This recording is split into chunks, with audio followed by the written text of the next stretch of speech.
E buongiorno a tutti, saranno 2 gradi freddo, però siamo fuori. Hai capito che se fuori si può mangiare, bere, ecco, poi ti viene un blocco intestinale e ci ricoverano tutti. Quindi non Covid, ma proprio le robe vergognosissime. Aprite all'interno, per cortesia, distanziati come Marco. Tu hai Comunque, stasera il primo che. Ecco, sì, campione d'Italia, l'Inter. Sì, vabbè. Allora, anche Marco ha fatto una bella iniziativa.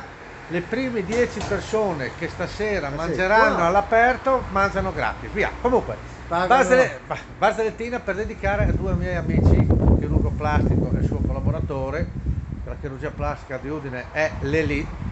Mi hanno fatto una robettina, allora io devo dedicargli la barzellettina. La barzellettina è di questa: c'era una signora, una bella donna di una certa età, piena di soldi, che dice: sì, io ho rifatto il seno, eccetera, no, da questi chirurgi, però volevo vedere anche un momentino, no?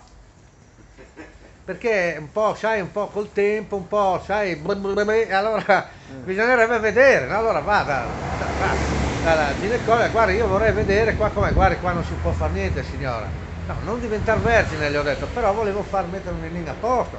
No, guarda, signora, qua solo roba chirurgo plastico, le mando io da gente esperta, bravissimi.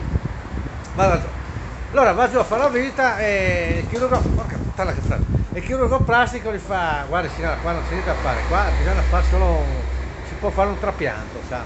Come so? Sì, abbiamo una roba americana, un ritrovato americano, veda che le faccio vedere le slide. E gli fa vedere, vede questa così, questa così, questa così, mette così, così, colà, questa così.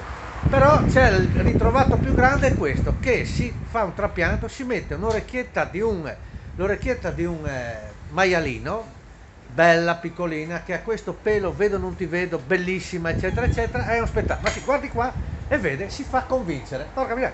Intervento, spettacolo, soldi, bam, bim, bam, bellissimo, si guarda perfetto.